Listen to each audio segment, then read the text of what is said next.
Friday, April 19th, 2019. We have set out with not much of a goal, just exploring the Palmetto Subdivision between Palmetto and Tampa, seeing what we can find. And by surprise, we see Palmetto's Conrad Yellington rock distributor being serviced, which is not seen too often, which makes it kind of a rare sight. But there were two things about this scene that were even better. Number one, the locomotive they were using to do all this work, an ex-Ohio Central Systems GP10. This locomotive has been renumbered to CYXX 2114, although it still bears the paint scheme of the old Ohio Central System Railway.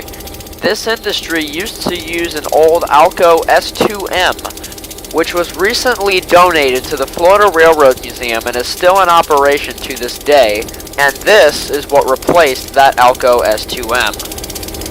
Another thing that caught my eye was what they were actually doing.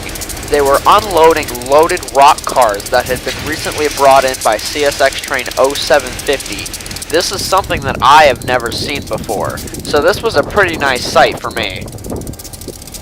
This industry works by bringing cars in, centering them underneath that big white structure you see there, and then opening the bottoms of the cars up, and when that happens, all the rock will fly out of the bottom and then fall underground and then be carried up on large conveyor belts and then put into piles for distributing.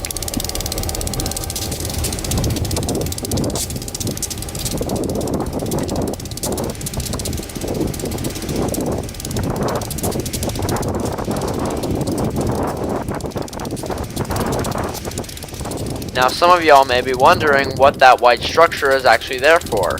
What does it do? Since the rock is unloaded from the bottom, why is that structure there? Well, it's simple. Watch and listen very closely for these next few seconds.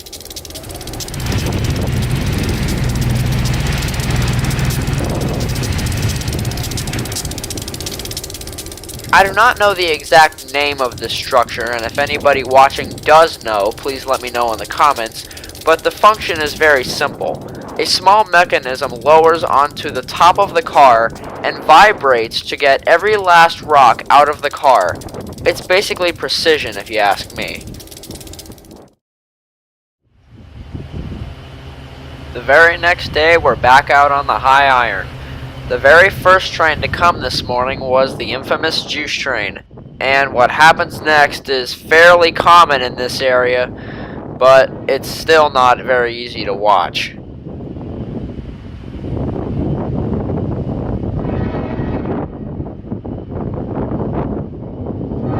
This old switch to the bottom right is on the Palmetto Subdivision at milepost AZA 914.6. This will be important later in the video.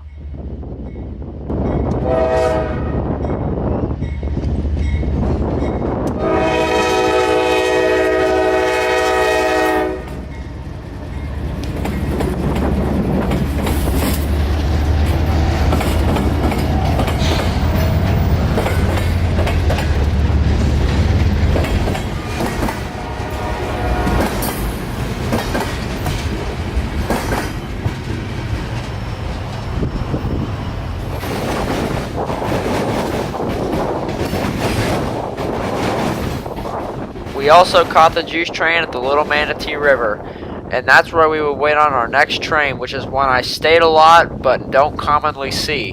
CSX 0750. There was a glimmer of hope today when the crew announced that they were going all the way to the Parish Spur and were not stopping in Port Manatee until the return trip. If you've watched any of my previous videos, including 0750 in it, you'll know that Port Manatee Yard is what I call the black hole of the Palmetto Sub, because whenever he stops there, he's there for at least 3 hours, and if you're at 4 o'clock in the afternoon, he ain't leaving till dark, and that's a problem. But today, he wasn't doing any of that work until the return trip. I went crazy when I heard that.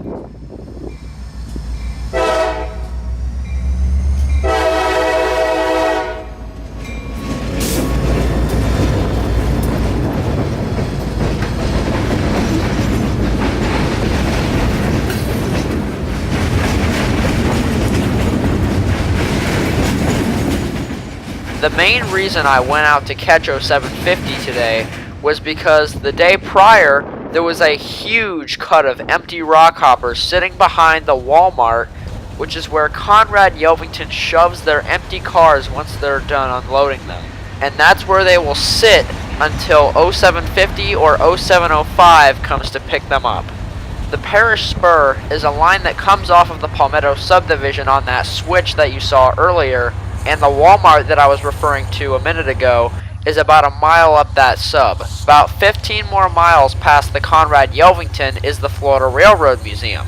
The Conrad Yelvington itself is about 2 miles off the main line.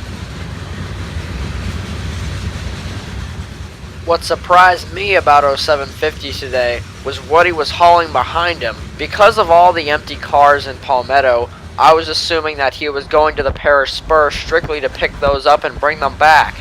But once he got to the Little Manatee River, I saw that he had 11 gondolas loaded with straight stone.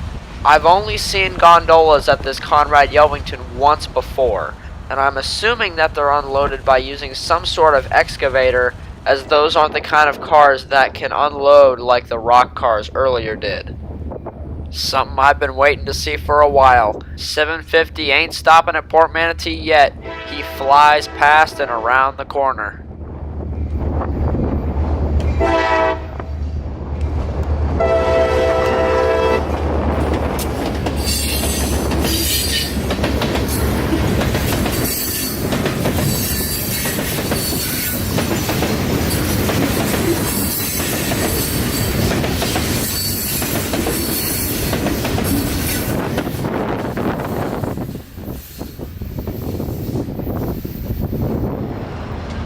With just a few minutes to spare, we make it back to Palmetto, and 750 is not far behind.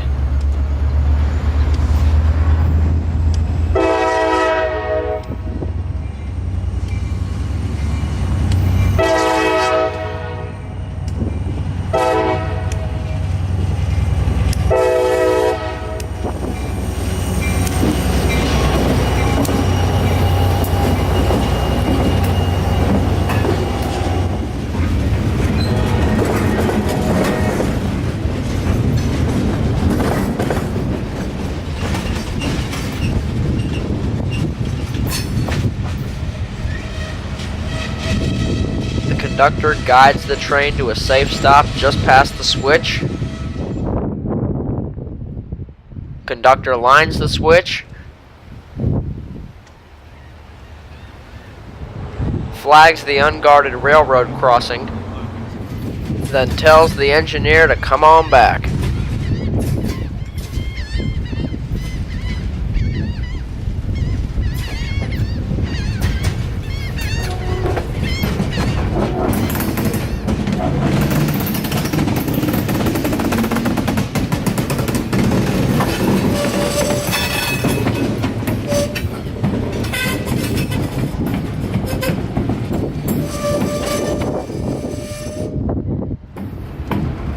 There are two roads here. Both have unguarded railroad crossings, so he must flag or protect both of them.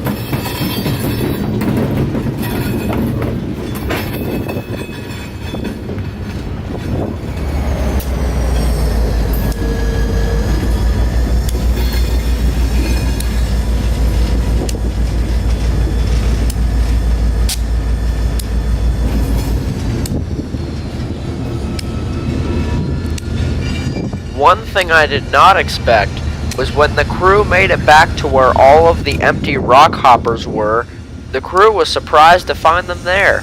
Turns out the crew knew nothing about these empty rock hoppers sitting underneath the overpass. The conductor actually had to walk back and see if the cars were loaded or empty. But when he saw that they were empty, after a little bit of sorting, they were going to pull them out anyway. Just under the overpass, the track turns and becomes a double track before leading into the Conrad Yelvington facility.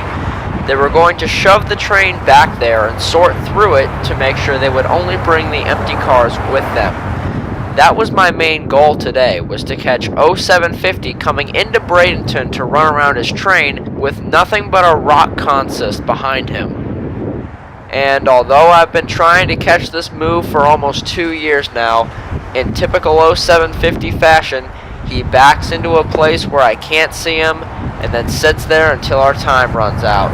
So unfortunately, we had to leave before they ended up pulling everything out of the spur. I'm sure that someday on my channel you'll see a video of 0750 doing all the work he can on the Palmetto sub, but that day is yet to come. So on the CSX Palmetto Subdivision at milepost AZA 914.6, this is Kotabeaner out. Clear 12-1.